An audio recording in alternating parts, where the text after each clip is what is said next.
আন্তর্জাতিক ক্রিকেটে ভারতের বিপক্ষে প্রথম সেঞ্চুরির স্বাদ পেয়েছেন তাওহিদ হৃদয়।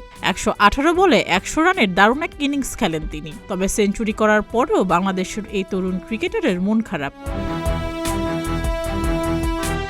বাংলাদেশের বিপক্ষে ৬ উইকেটে ম্যাচ জিতে ভারত।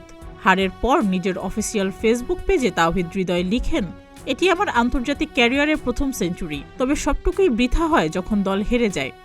১০০ রানের জন্য আল্লাহর কাছে শুকরিয়ার শেষ নেই। তবে মন খারাপ। হয়তো আমি আরও একটু ভালো খেললে দলের জন্য আরও ভালো হতো। তার জন্য যত কষ্টই সহ্য করতে হোক না কেন।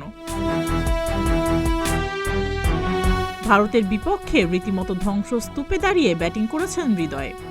৩৫ রানে বাংলাদেশ ৫ উইকেট হারানোর পর ষষ্ঠ উইকেটে জাকের আলী অনিকের সঙ্গে ২০৬ বলে ১৫৪ রানের জুটি গড়তে অবদান রাখেন।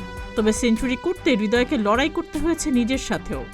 ৪৭তম ওভারে ৯০-এর ঘরে পৌঁছানোর পর চোট নিয়ে উইকেটে পড়ে যাওয়ার পর তার সেই ছবি সামাজিক যোগাযোগ মাধ্যমে ভাইরাল হয়েছে। রাজস্থান রয়্যালস তাওহিদ হৃদয়ের এই ছবি নিজেদের অফিসিয়াল ফেসবুক পেজে পোস্ট করেছে। আইপিএলের ফ্র্যাঞ্চাইজিটি ক্যাপশন দিয়েছে দারুণ লড়াই। ক্যাপশনের পর স্যালুটের ইমোজিও দিয়েছে পেজটি। হৃদয়ের এই লড়াকু ইনিংসে রাজস্থান রয়্যালস যে মুগ্ধ সেটি এই পোস্টেই বোঝা যাচ্ছে। এছাড়া ভারতীয় ধারাভাষ্যকার হার্ষা ভোগলেও হৃদয়কে নিয়ে প্রশংসা করেছেন। সুস্মিতা, প্রতিদিনের বাংলাদেশ।